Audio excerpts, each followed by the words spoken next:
In the spring of 1944, months before the world would witness the largest amphibious invasion in history, the quiet coastline of southern England became the stage for a rehearsal few outside military circles even knew existed.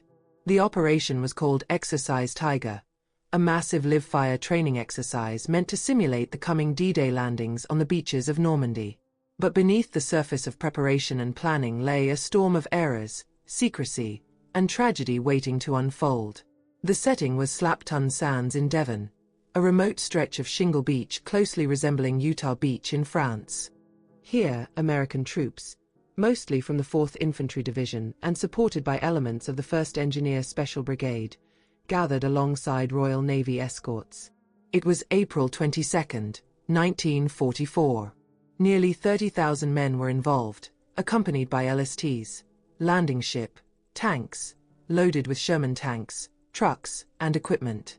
The goal: to conduct a full-scale dress rehearsal of the Normandy assault under live conditions. From the start, tension hung heavy in the air. Many of these young soldiers were barely out of training, seasick from days aboard the LSTs and nervous about the coming invasion. "We were told this was the real thing," one survivor later recalled. "They said, treat it like France. So we did." But behind their confidence lay a complex web of coordination between American and British forces, communication systems, radio frequencies, and timing schedules that had yet to be properly tested. At 0200 hours on April 27, the convoy of 8 LSTs departed from Lyme Bay, escorted by 2 British corvettes, HMS Azalea and HMS Scimitar. Unbeknownst to them, a group of German E-boats, fast attack craft from Cherbourg, were patrolling the English Channel that very night. Their radar picked up movement off the Devon coast, mistaking it for a potential invasion force. The exercise, intended as a rehearsal, was about to become a deadly encounter. Meanwhile, confusion brewed among the Allied command. A critical change in the convoy's departure time had not been properly communicated to the escort ships. HMS Scimitar suffered damage and returned to port, leaving the American landing ships exposed. As the LSTs moved slowly through the darkness, unaware of the missing escort, they were sitting ducks for the approaching E-boats. At 0130 hours, the first German torpedo struck St. 507. The explosion ripped through the vessel, igniting fuel and ammunition. Within seconds, men were thrown into the cold black waters of the Channel. Another torpedo slammed into LST 531, sinking it within minutes. Radios crackled with desperate calls for help, but the chaos of overlapping frequencies between US and British channels rendered communication nearly impossible. What had been a training exercise had turned into a slaughter.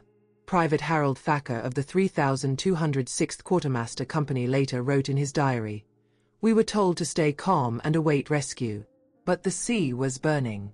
I remember seeing men clinging to debris, calling for medics who would never come." Of the approximately 750 men lost that night, many drowned in their life jackets, worn incorrectly around their waists rather than under their arms, causing their heads to submerge when they hit the water. As dawn broke over the English coast, the survivors were brought ashore, shivering and silent. Military police immediately secured the area. The wounded were evacuated to nearby hospitals under orders not to speak of what had happened. The beaches, meant for training, were now strewn with wreckage and oil slicks, grim reminders of the night's disaster. Commanders faced a crisis of secrecy. The Germans had destroyed 3 landing ships and, more alarmingly, several officers with knowledge of the D-Day invasion plans were unaccounted for. Eisenhower's staff feared the worst, that the enemy might recover documents or capture survivors, jeopardizing the entire Overlord operation. The official response was swift and absolute. Exercise Tiger never happened. In the days that followed, surviving soldiers returned to duty, their mouths sealed by official orders. Families were told their loved ones had died in training accidents.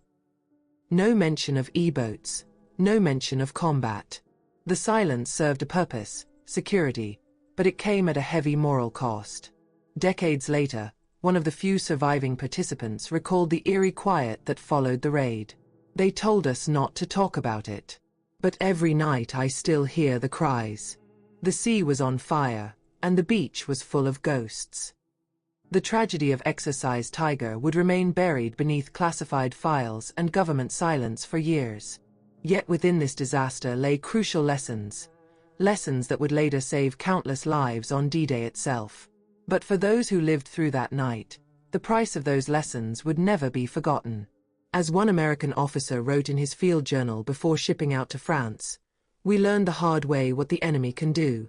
The question now is whether anyone will ever know how close we came to losing the invasion before it began." In the immediate aftermath of the Exercise Tiger disaster, silence became the order of the day. What had begun as a rehearsal for D-Day had turned into one of the costliest training accidents in Allied history, with over 700 American servicemen lost. But as bodies washed ashore along the Devon coast, the Allied command realized they were facing not only a human tragedy, but a potential threat to the greatest military secret of the war. The beaches of Slapton Sands were sealed off by military police. Survivors were ushered away to isolated camps, their uniforms still soaked with salt and oil. Even the local villagers, who had already been evacuated months earlier to make room for the training zone, were forbidden from returning. Officially, no one was to know what had happened. For General Dwight D. Eisenhower, Supreme Commander of the Allied Expeditionary Force, the stakes could not have been higher. The loss of life was devastating, but the possibility that the Germans had intercepted invasion intelligence was unthinkable. The first reports arriving at SHAEF headquarters painted a grim picture. Miscommunication between the Royal Navy and the US Navy had left the landing ships vulnerable. The radio frequencies were mismatched, orders were delayed or never received.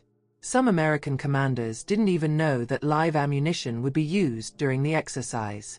One British observer later noted in his logbook, "The tragedy was not in the courage of the men, but in the confusion of their leaders." Meanwhile, intelligence officers scoured the wreckage reports for one critical detail: the missing officers. Among the dead were several senior planners who had been briefed on Operation Overlord's invasion timetable and landing sectors. If even one of them had been captured alive, the entire D-Day plan might have been compromised. Naval patrols and divers were dispatched to locate their bodies, while signals intelligence units monitored German radio traffic for any hint that the enemy had learned of the upcoming assault. Back on the ground, the surviving troops faced their own torment. Many were racked with guilt, having watched their friends drown or burn. Some had tried to rescue others, only to be ordered away to maintain operational secrecy. "We were told to keep quiet," wrote Sergeant Frank Dolan of the 70th Tank Battalion. "They said the mission depended on it." But how do you stay quiet about something like that? As investigations unfolded, it became clear how easily a chain of small errors had compounded into catastrophe. The convoy's revised sailing schedule had been distributed to only part of the fleet. A single escort ship missing from the formation had left an enormous gap in defense. When the German E-boats appeared, the Americans mistook them for friendly craft, until the first torpedoes struck. The truth, when pieced together, revealed a system stretched to its limits, still unprepared for the scale of invasion to come. Yet despite the chaos, Eisenhower refused to allow panic to take root. He ordered immediate improvements to radio coordination, convoy escort procedures, and safety drills. The lessons from Exercise Tiger were brutally earned, but they would not be wasted. "The success of Overlord depends upon learning, not lamenting," one staff memo read. "Every mistake here will save lives in France." Still, the silence weighed heavily. Officially, no public statement would be made. Newspapers were instructed to report only that training accidents had occurred along the coast. Even to the families of the fallen, details were withheld. The operation's secrecy became its own invisible burden, a moral price for strategic necessity. Behind the scenes, British and American officers began rewriting protocols for amphibious coordination. LST crews were retrained in emergency evacuation drills. Life jacket procedures were revised after the grim discovery that many men had drowned due to improper use. These practical lessons saved countless lives on June 6, but they came at the cost of those lost in Lime Bay. In the corridors of power, Eisenhower confided to his staff that the incident had shaken faith in our readiness. But he also saw it as a final test before the invasion. The exercise had revealed every weakness in Allied planning, from communication breakdowns to leadership confusion. And in war, there were no second chances once the first shot was fired.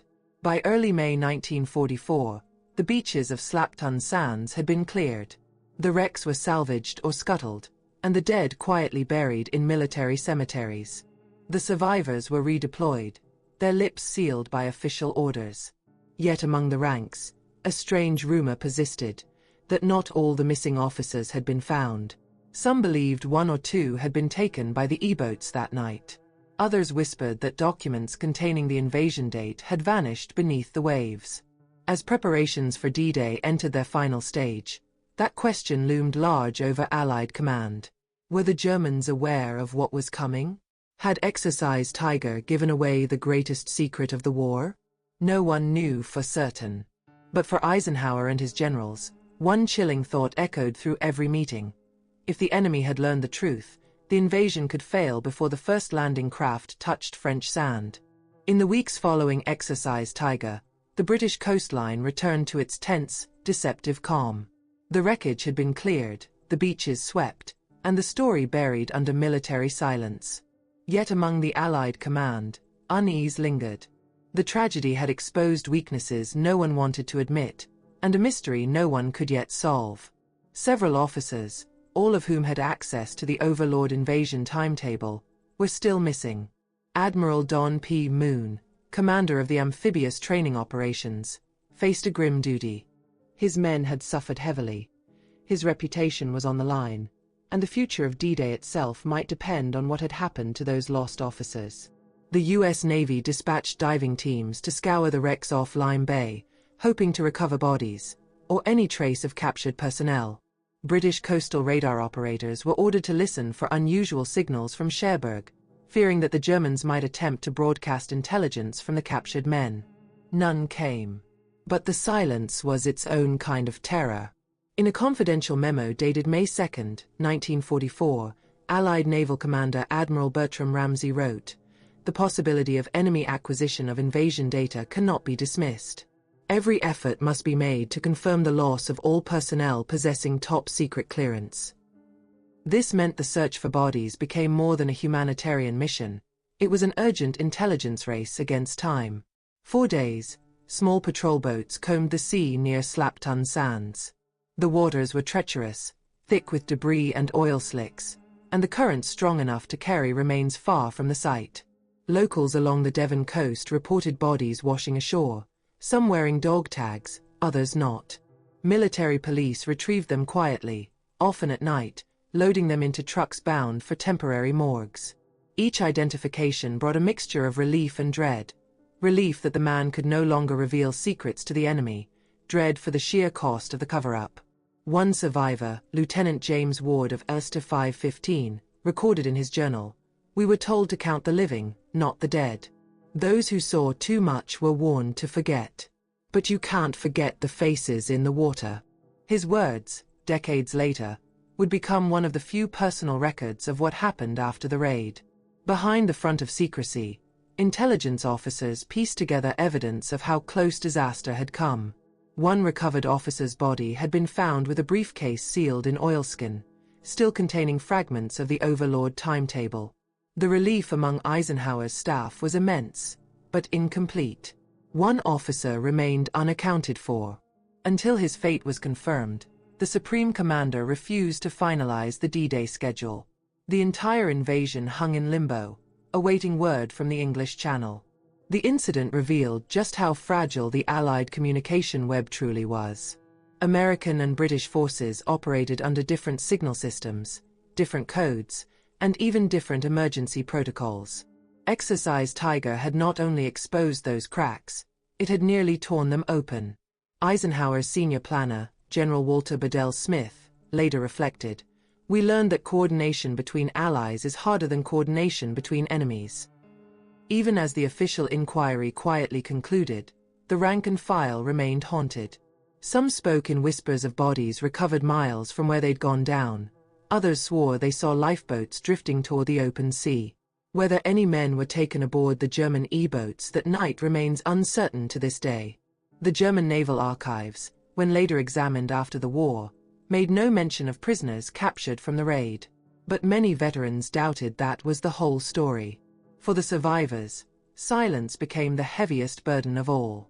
They were ordered to carry on, to train for Normandy, to prepare to return to the beaches. This time for real. "We had to fight the war twice," one veteran said years later. "Once in Devon, and again in France. The difference was, only one of them ever made the history books." By mid-May, word finally reached Eisenhower. All of the missing officers had been accounted for.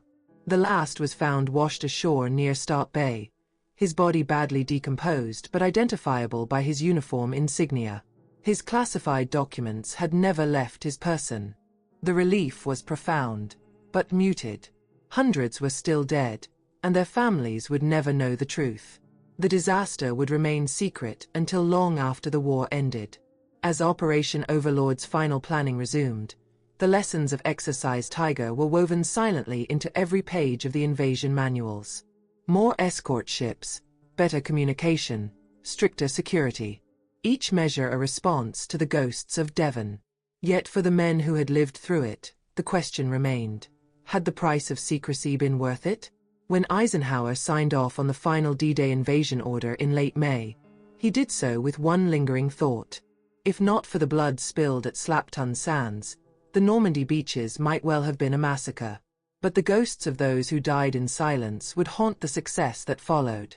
And somewhere beneath the dark waters of Lime Bay, the wrecks still held their secrets, waiting for history to find them again. By late May 1944, the shadow of Exercise Tiger still hung over every Allied briefing room. On the surface, the crisis had been contained. The missing officers were accounted for, the documents recovered, and the story buried under the highest classification. But within SHAEF headquarters, unease lingered like a fog that refused to lift. The fear wasn't just about what had happened, it was about what might still happen if the Germans had learned anything from the raid. The atmosphere at Southwick House, Eisenhower's command center near Portsmouth, was taut with secrecy and exhaustion. Maps of the Normandy coastline covered the walls. Pins marked landing zones from Utah to Sword Beach. Each day brought a new set of reports, a new round of intelligence assessments. And threaded through them all was a single question. Were the Germans expecting them? Then came the alarming rumor, a whisper that spread through intelligence circles like wildfire. Some of the German E-boats involved in the attack on Exercise Tiger had been unusually aggressive, almost as if they had known when and where to strike. Had they intercepted Allied communications? Or worse, had someone leaked details of the rehearsal convoy? The possibility gnawed at Eisenhower's inner circle. They could not afford even the smallest breach. Admiral Ramsey ordered a full review of naval radio traffic and encryption logs from the night of the disaster. The findings were unsettling. Several messages between American and British units had been transmitted in the clear, without proper cipher. One British destroyer had even signaled its position on an open frequency shortly before the E-boat attack.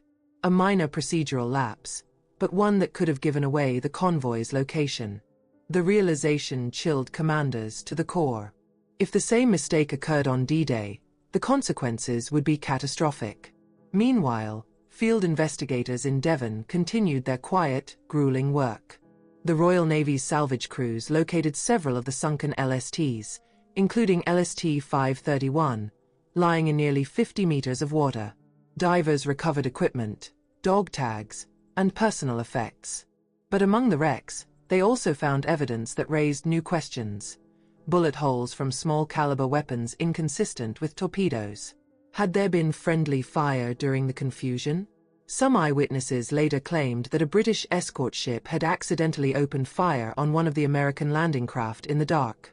The claim was buried in official reports but lingered in the memories of those who survived. At the same time, SHAEF's intelligence branch received a troubling signal intercept from German naval headquarters in Cherbourg. The message referenced a large training loss suffered by the enemy off Devon coast. Though vague, it confirmed that German command knew something significant had occurred. Whether they had guessed the true scale of the disaster, or its link to Overlord, remained uncertain. Eisenhower demanded daily updates until D-Day itself. One British officer, Colonel John Moulton of the Combined Operations Staff, later recalled the mood. "Every time the phone rang, we wondered if it was Berlin. The fear wasn't of attack, it was of knowledge. If they knew what we knew, the invasion was doomed." The Allies' greatest strength lay in surprise. And that surprise now seemed perilously thin. Behind the scenes, the strain began to take a toll on Admiral Moon, the man who had overseen the ill-fated rehearsal. Deeply affected by the loss of his men and the burden of secrecy, he confided to his aides that he feared being blamed for the disaster. "We did everything we were told," he reportedly said. "But the truth is, we weren't ready." Months later, during preparations for Operation Dragoon, Moon would take his own life, his note referencing the weight of too many ghosts. By early June, the investigation was quietly closed. Eisenhower's staff received confirmation that the German Navy had not recovered any classified material, and the missing officers' remains had all been found. The immediate danger had passed. Yet the incident left behind a residue of mistrust and unease. Commanders now double-checked every communication line, every convoy schedule, every cipher transmission. The lessons of Devon had been burned into their nerves. On the eve of D-Day, as Allied convoys assembled in the Channel, Eisenhower reviewed the final reports in silence. The ghosts of Exercise Tiger hovered at the edge of his thoughts. He had once described command as a lonely desk between duty and disaster. Never had that felt truer. He knew that if the invasion failed, the secrecy surrounding Exercise Tiger would crumble, and with it, perhaps, the trust of the nations he led. Outside, the wind carried the faint rumble of ships assembling offshore. Thousands of men who would never know the name Slapton Sands were preparing to risk everything on its lessons. Every improved radio, every better-trained crew, every tighter formation, all owed their existence to the mistakes paid for in blood weeks earlier. As the invasion fleet sailed toward Normandy under cover of darkness, no one spoke of Exercise Tiger. But among those who had survived it, there was a quiet understanding. The ghosts of Devon were going with them. And if they were to die on the beaches of France, they would do so knowing that their comrades' hidden sacrifice had made this moment possible. The mystery of how close they had come to disaster would remain locked away for decades, but its shadow would shape the fate of the war. By the first week of June 1944, just days before the Allied invasion of Normandy, the beaches of southern England were alive with movement. Convoys lined the harbours of Plymouth and Portsmouth, columns of trucks rumbled through narrow Devon lanes, and the sky buzzed with reconnaissance aircraft. The immense machinery of Operation Overlord was finally in motion. But beneath the confidence and precision, the memory of Exercise Tiger still haunted the men responsible for its success. At SHAEF headquarters, the findings from the Tiger inquiry were distributed among senior officers in sealed envelopes marked "Eyes Only." The conclusions were clear and uncompromising. Communication failures had been fatal. Escort coverage had been inadequate. Troop training, though extensive, had not prepared men for real combat chaos. The rehearsal had been catastrophic, but it had exposed every weakness that needed to be fixed before the invasion. In war, lessons learned in blood were often the most valuable, and the most tragic. Admiral Ramsey personally oversaw the revision of convoy procedures. Each landing ship now had multiple layers of radio coordination, each channel encrypted and synchronized with Royal Navy frequencies. Additional escorts, destroyers, corvettes, and motor gunboats were assigned to the channel crossings. The men of the 4th Infantry Division, who had suffered so heavily at Slapton Sands, were retrained in amphibious debarkation drills, this time with lifeboat and flotation protocols corrected. "They would not die in vain," Ramsey told his staff. "We will make their loss count." Among the soldiers themselves, the mood was complex, a mixture of determination and dread. Those who had survived the Tiger disaster carried unspoken memories of the horror at Lime Bay. Few talked about it openly, but the experience had burned discipline into them like a brand. "When we hit Utah Beach," Private William Stone later said, "I knew how to survive. I'd already lived through hell once in Devon." For men like him, the ghosts of Exercise Tiger had become silent instructors. The official silence, however, remained absolute. Families of the dead received letters that spoke only of training accidents.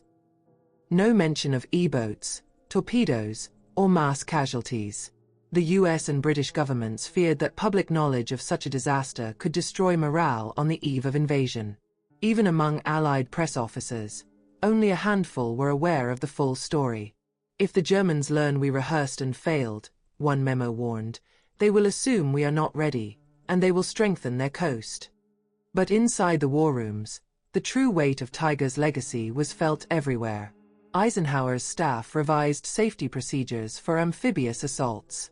Army engineers refined the timing of beach landings to avoid the confusion that had doomed so many in April. Naval commanders rehearsed live ammunition drills with far greater precision, ensuring that friendly fire would not repeat itself. Even the fateful decision to delay D-Day by 24 hours due to bad weather reflected a newfound caution born from Tiger's tragedy. The commander had learned, haste kills more men than hesitation. And yet, even as preparations reached perfection, the moral burden remained.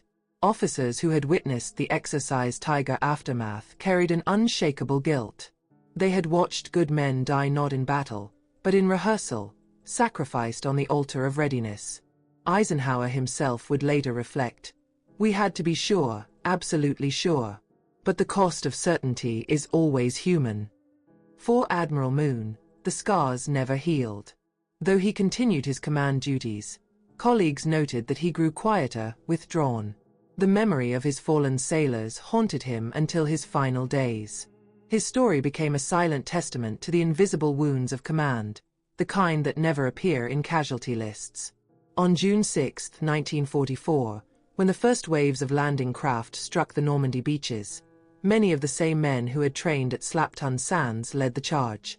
This time, their radios worked. Their escorts were in place. Their drills held steady under fire. And as they secured Utah Beach, suffering far fewer casualties than predicted, some of the officers exchanged brief, wordless glances. They knew what had made the difference. The ghosts of Exercise Tiger had guided them ashore. In the days that followed, the world celebrated D-Day as the triumph of Allied strategy and courage. No one outside the inner command circle knew that a hidden tragedy in Devon had paved the way for that victory. For the families of the 749 Americans lost at Slapton Sands, closure would not come for decades. Their son's sacrifice remained unspoken, their story locked in classified files deep within government archives. Yet, within the Allied command, there was quiet acknowledgement. The lessons written in blood at Lime Bay had prevented a far greater disaster on the beaches of France. What had once been a failure was transformed into the foundation of success. And though no memorial stood for those who died in secret, their legacy lived in every soldier who survived Normandy. Still, for many who had been there, the silence was a wound that never healed. The war would end, medals would be awarded, nations would rebuild, but the memory of that night off the coast of Devon would remain, a reminder that even victory carries ghosts. The cost of D-Day success could not be measured in glory alone, but in the silence of the sea where the truth had been buried. 4 decades after the war, the tragedy of Exercise Tiger remained one of World War II's best-kept secrets. It wasn't until the 1970s, 30 years after the events off Slapton Sands, that fragments of the truth began to surface. Veterans who had been sworn to silence finally started to talk. Families of the fallen, long puzzled by vague training accident notices, began asking questions. And along the quiet beaches of Devon, local fishermen started to recover twisted metal from the seabed, steel that told a story the world had never heard. The official secrecy had served its purpose during the war. Operation Overlord had succeeded, and the nightmare scenario of a German forewarned invasion never came to pass. But as time moved on, those who had lived through the rehearsal could no longer carry the burden of silence. One of them was Ken Small, a hotel owner and amateur historian from the nearby village of Torcross. In the late 1970s, Small purchased the salvage rights to a section of Slapton Sands seabed, after hearing rumors that wrecked American tanks still rested beneath the waves. What he found would change history's memory of D-Day forever. In 1984, after years of battling bureaucratic red tape, Ken Small succeeded in raising an M4 Sherman tank from the waters of Lime Bay, a relic of the 70th Tank Battalion that had trained there in April 1944. The corroded hulk, lifted from its grave after 40 years underwater, became a monument to the men who had died in secrecy. Its emergence made headlines across Britain and America. Veterans began coming forward, confirming the stories that had long been suppressed. The night of terror, the torpedo strikes, and the heavy toll that had been hidden for the sake of wartime morale. Only then did the scale of the tragedy become public knowledge. 749 American servicemen lost, their sacrifice omitted from official accounts. For many families, it was the first time they truly understood how their loved ones had died. "We were told he drowned in a training exercise," one woman said, standing before the new memorial at Torcross. "Now I know he died preparing to save Europe." Her voice echoed the sentiment of hundreds who had been kept in the dark for nearly half a century. Declassified records in the 1980s finally confirmed what Eisenhower and his generals had kept hidden. The convoy's miscommunication, the absence of escorts, the chaos of radio frequencies. The documents revealed just how close the Allies had come to disaster, and how narrowly D-Day itself had been saved. Historians began to see Exercise Tiger not as a shameful blunder, but as a pivotal moment of preparation. Without it, they realized, many more might have perished on the beaches of Normandy.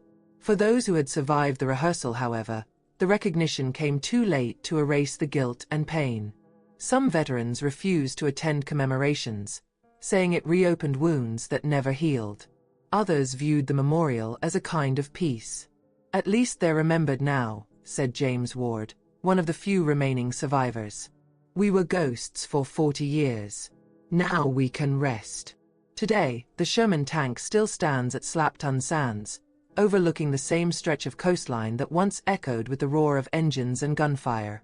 A simple plaque beneath it lists the names of those who died in Exercise Tiger. Men who were once erased from history but whose lessons helped shape its course. Visitors often describe the site as eerily quiet, the sea calm and endless, as if holding the memory of what happened just beneath its surface.